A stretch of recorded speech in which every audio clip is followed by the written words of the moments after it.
다시 오신 것을 환영합니다. 더 재미있는 이야기를 위해 언제나 지원해주세요.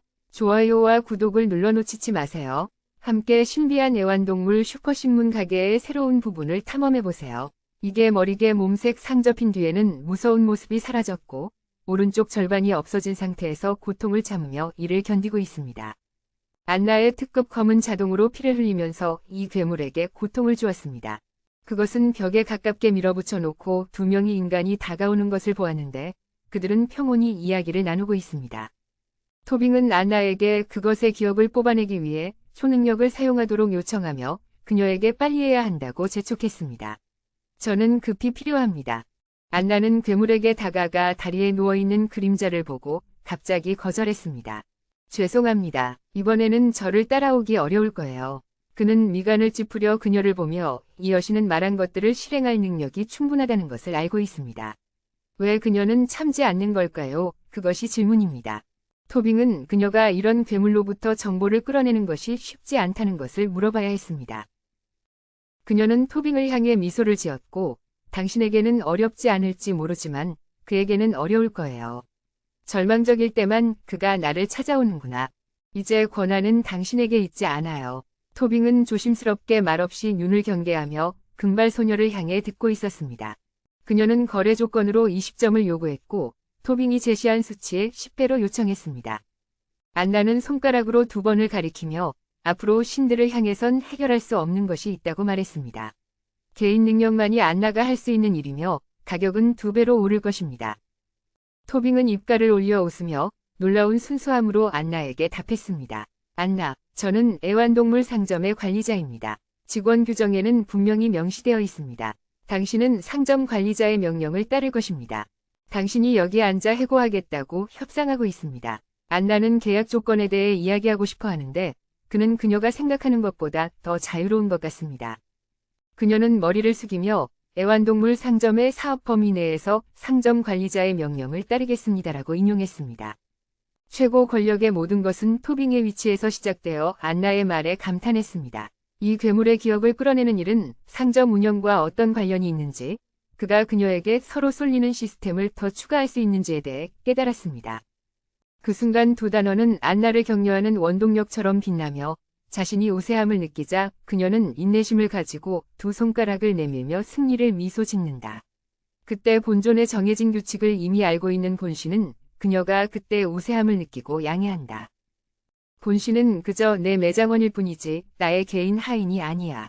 매니저는 잠시만 기다려보고 미소 짓는 아름다운 얼굴을 하고 있었다.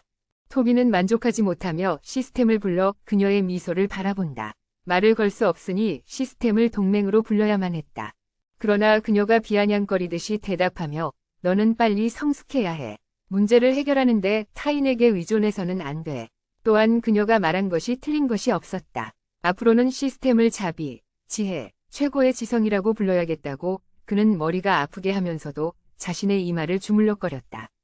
아주 잘했어, 안나. 언젠가 넌 내 하인이 될 거야. 그때부터는 더 이상 나를 부르지 마.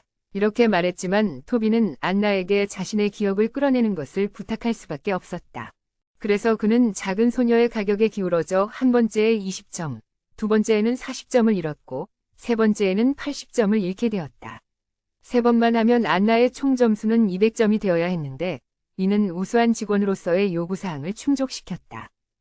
그래서 그는 작은 소녀의 가격에 기울어져 한 번째에 20점, 두 번째에는 40점을 잃었고 세 번째에는 80점을 잃게 되었다.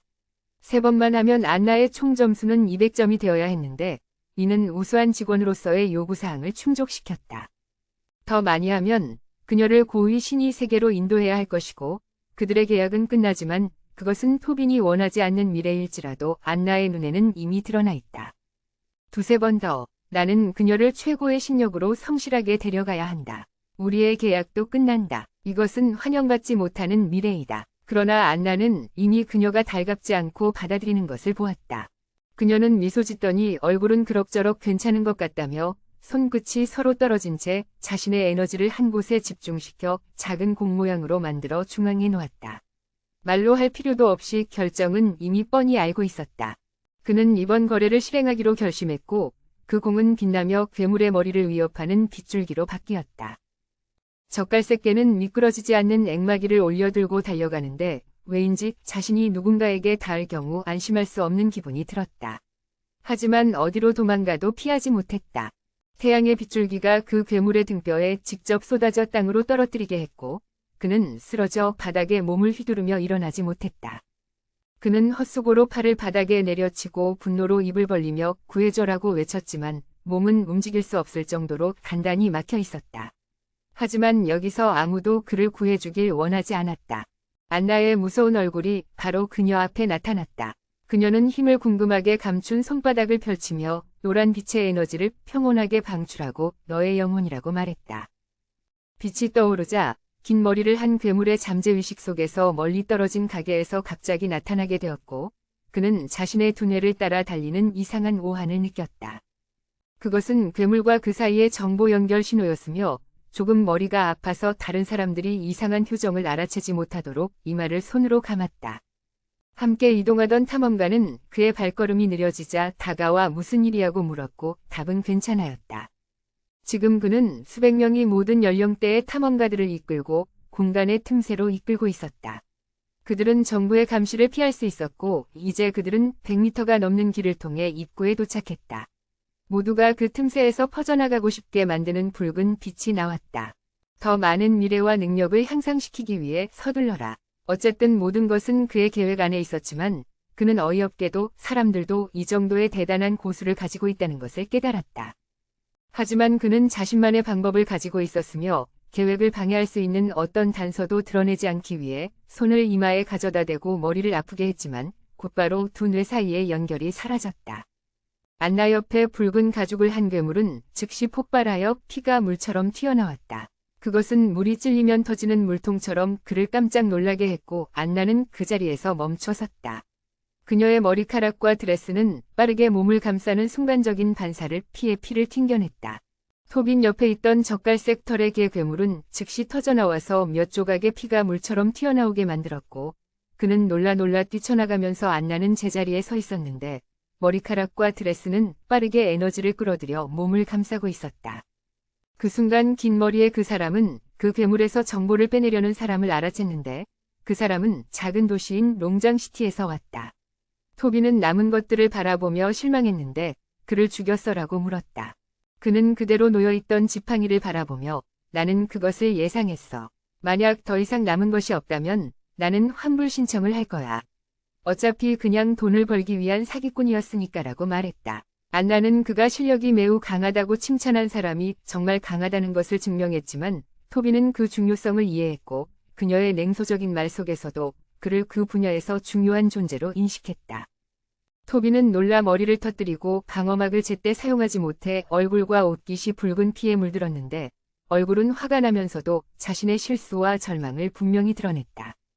전체적으로 20점을 소비한 토비는 어떤 정보도 얻지 못했으며 안나는 지팡이를 자신에게로 끌어당겨 심각한 표정으로 토빈을 상기시켰다.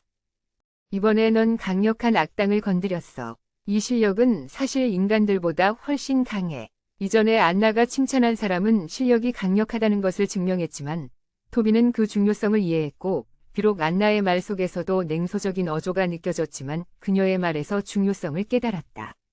비록 그는 내게 아직까지 상대할 수 있는 것들을 물었지만 나는 이 일을 미리 예상했어.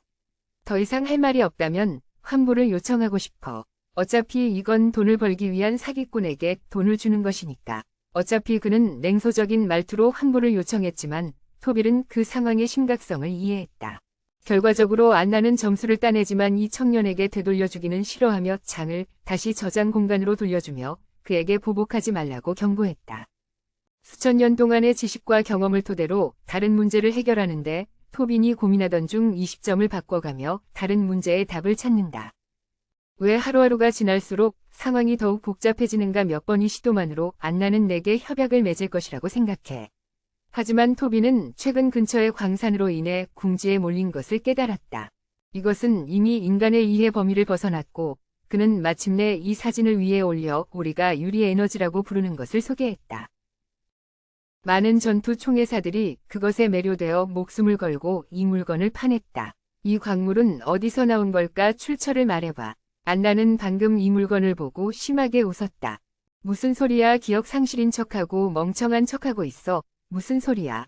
많은 사람들이 이 물건 때문에 불행히도 상처를 입었는데 지금 얼마나 많은 사람들이 죽음으로 치닫고 있는지 모르겠다.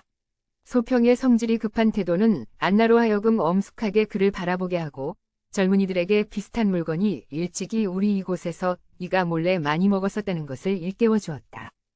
그리고 그녀의 차가운 눈빛은 수핑이 안나의 힘을 강화하기 위해 고의로 부정행위를 한 것을 가리키는 것 같다. 그녀는 또한 그가 어떻게 이상하고 대답하지 않은 방식으로 여신을 대했는지 모르는 질문으로 보충했다. 그러나 실망스럽게도 그녀는 그녀가 나를 가지고 놀고 있다고 생각했다. 그녀는 안나가 빈정거리거나 같은 자원으로 바꿀 때까지 계속 자랑했다. 나는 몰랐다. 갑자기 나는 나의 등이 좀 춥다고 느꼈다. 이것은 그가 안나의 감실에서 몰래 먹었던 유일한 것이었다. 갑자기 그는 무의식 중에 그녀가 한같은 말을 붙잡았다. 그가 처음으로 거대한 금빛돌을 주었을 때의 기억이 어렴풋이 떠올랐다. 당시 시스템은 이미 나에게 호흡기를 알려주었다. 이것은 악마를 극복하는 능력과 진해로 가득 찬 계곡에서 싸울 수 있는 기회를 포함하여 자위식을 향상시킬 것입니다. 나는 안나가 원하는 것이 이것이라는 것을 기억한다. 왜냐하면 그것은 전사의 영혼의 결정체이기 때문이다. 내가 어렴풋이 기억할 때 이 영혼들은 나무로 돌아가야 한다. 인간이 가진 것의 내력은 에너지 유리이다. 이 어두운 동굴에서 붉은 피가 정지된 수하에서 졸졸 흐르는 거대한 흐름이다. 수백 명이 사망자의 시체에 서 있는 붉은 옷과 긴 머리 남자가 한 무더기가 되어 손을 내밀어 승리의 기쁨을 누린다. 만약 그 금빛돌이 신족 전사의 영혼이 죽음 속에서 변했다면 그의 손에 있는 그 녹색 돌은 지금 인류가 창조한 것이다. 손을 쥐어 끈적한 소리가 들리자 고덥소를 알아차리고 전화가 걸려온 걸 토비는 알게 되었는데 그것은 그가 엄청난 고통을 받고 죽음을 맞이한 루콩과 엔키오의 소식이었다. 갑자기 죽음이 떨어졌는데 그게 무슨 일이니? 토비는 반박하지 않았지만 단지 간단히 물었다.